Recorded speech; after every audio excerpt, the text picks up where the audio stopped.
Kalau orang lain tak dapat gaji, riuh. Tapi kalau players tak dapat gaji, macam perkara biasa. Tapi kalau liga kita macam sekarang, dengan 5 bulan tak bayar gaji, 7 bulan tak bayar gaji, kita nak ambil player ni sebagai naturalisasi.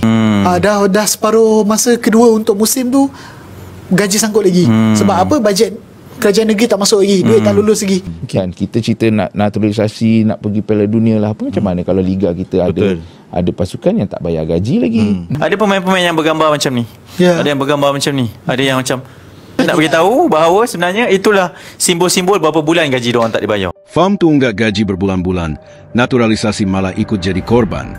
Maybe is this maybe you consider your last? No chance. I will give always my best in my team. I did well, so I have confidence that I will still come. Tapi dikatakan si Polan bin si Polan ni tak jadi presiden, tak ada lagi duit. Sekarang ni kalau kita ambil April tu sebagai bulan yang pertama untuk bayar gaji, Mei pasal start Mei kan, take lah April kan. April, Mei, Jun dah 3 bulan dah tak dapat gaji. Ni dah nak masuk Julai punya gaji, 3 bulan dah tak bayar gaji. Hari haji tak dapat gaji. Duit bukan duit tak ada, tak nak release. I don't know lah, maybe they have some technical punya tapi benda ni bukan baru, ni tiap-tiap tahun. Tapi so problematic. Dan bila diberitahu selagi mana si Polan bin si Polan ni tak jadi presiden, takkan ada lagi duit. So saya kesian pemain-pemain dalam keadaan tak ada gaji pun dia turun ke padang, they play all out. Tapi dia orang ni macam tak ada hati perut. Kalau orang lain tak dapat gaji, riuh. Tapi kalau players tak dapat gaji, macam perkara biasa. Cakap sikit pasal gaji ni. Sebab kita nak merungkap keraguan orang ni yang tengok pemain-pemain ni. Ada pemain-pemain yang bergambar macam ni. Ada yang bergambar macam ni. Ada yang macam, oh dia buat appease ke tu kan? Tak tuan-tuan dan puan-puan. Tu nak beritahu bahawa sebenarnya itulah simbol-simbol berapa bulan gaji diorang tak dibayar.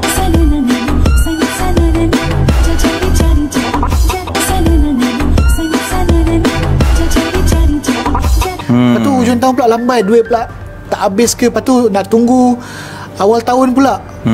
Dah separuh masa kedua untuk musim tu, gaji sangkut lagi. Sebab apa? Bajet kerajaan negeri tak masuk lagi, duit tak lulus lagi. Itu pun masalah juga. Kena buat macam JDT yang keluar memang betul, yelah macam bekerja sebagai satu kelab.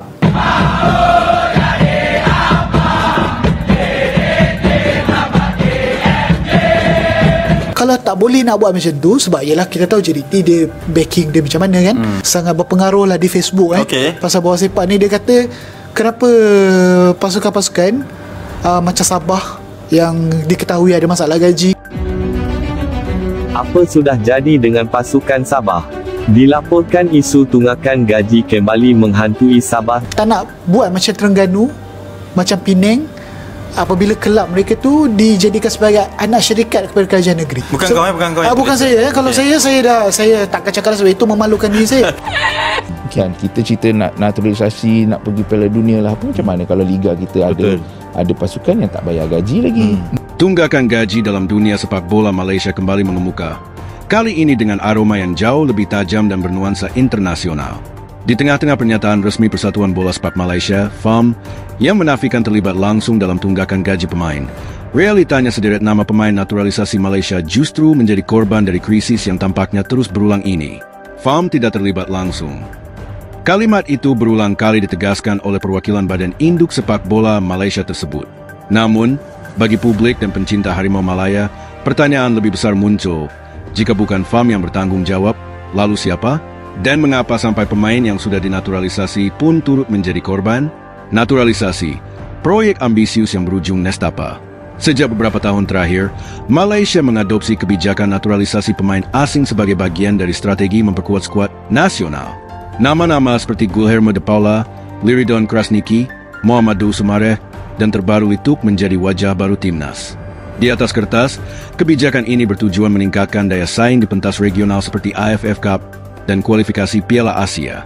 Namun, ekspektasi tinggi itu berubah menjadi mimpi buruk.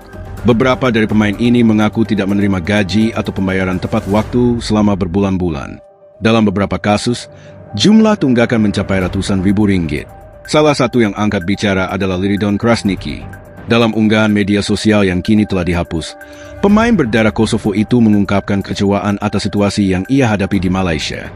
Saya datang dengan semangat dan kebanggaan untuk membela negara ini, tapi saya diperlakukan seperti barang, tulisnya. Pemain bukan lagi milik klub saja.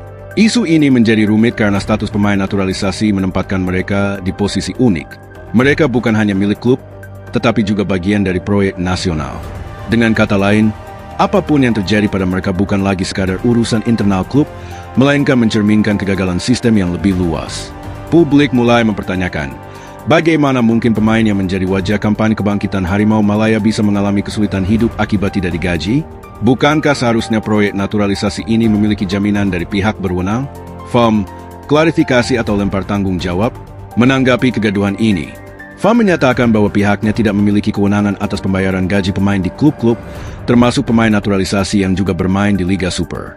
Menurut FAM, peran mereka hanya sebatas memanggil pemain untuk membela timnas. Namun pernyataan ini menuai kritik tajam dari banyak kalangan, termasuk analis sepak bola lokal. FAM tidak bisa hanya bersembunyi di balik aturan, ujar seorang komentator olahraga di saluran Astro Arena. Jika mereka serius dengan proyek naturalisasi, maka tanggung jawab moral, kalau bukan legal, tetap berada di tangan mereka. Lebih parah lagi, sebagian kontrak naturalisasi diduga tidak memiliki skema perlindungan yang jelas. Para pemain asing ini masuk ke Malaysia dengan iming-iming karir gemilang, tetapi berakhir dengan frustasi, tekanan mental, dan bahkan ancaman pengusiran karena tidak mampu membayar biaya hidup akibat gaji yang tertunggak. Naturalisasi bubar satu persatu. Dalam 2 tahun terakhir, tren mencemaskan mulai terlihat. Pemain-pemain naturalisasi mulai hilang dari radar. Sumare misalnya, kini tidak lagi menjadi bagian dari timnas Malaysia setelah melalui masa kontrak yang penuh gejolak, termasuk konflik dengan Pahang Eva yang membawanya ke meja pengadilan. Guilherme de Paula, yang sempat mendapat sorotan akibat performa kurang meyakinkan, memilih mundur dari panggung sepak bola Malaysia. Lituk, meskipun tampil baik, kini dikabarkan tengah mempertimbangkan kembali ke negara asalnya akibat persoalan administrasi dan keuangan yang tidak kunjung selesai. Saya datang ke sini bukan hanya untuk bermain, tetapi untuk membangun masa depan. Tapi jika saya tidak digaji, bagaimana saya bisa bertahan? Keluh seorang pemain naturalisasi yang meminta namanya dirahasiakan. Tekanan dari supporter dan netizen. Di tengah kondisi yang tidak menentu, tekanan dari para pendukung Harimau Malaya makin meningkat. Media sosial FAM dan klub-klub Liga Super dibanjiri komentar tajam.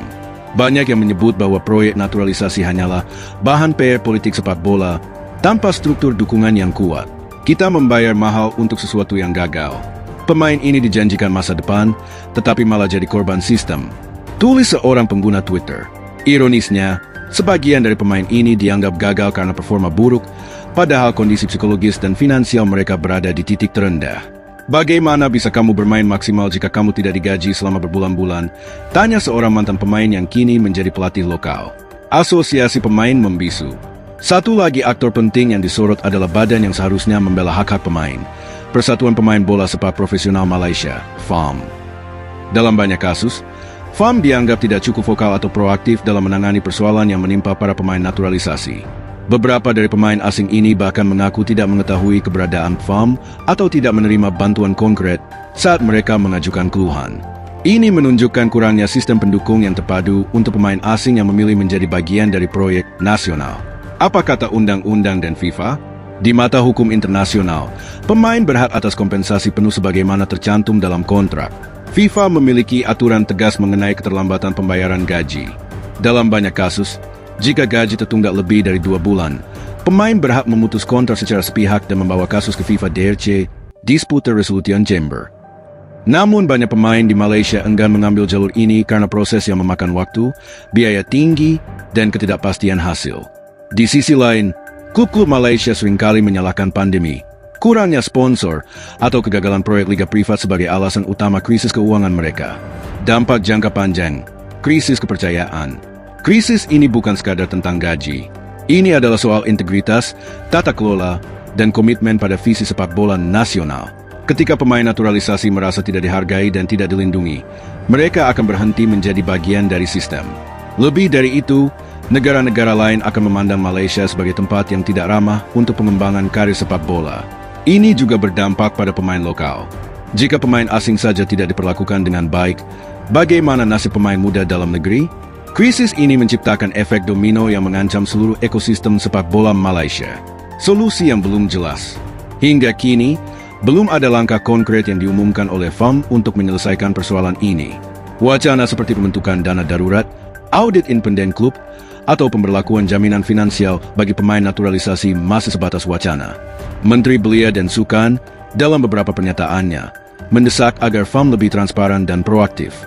Namun, karena FAM memiliki status sebagai entitas independen, intervensi pemerintah terbatas. Sebagian pihak menyarankan agar FIFA langsung turun tangan menyelidiki kondisi sepak bola Malaysia, terutama menyangkut isu pelanggaran kontrak profesional.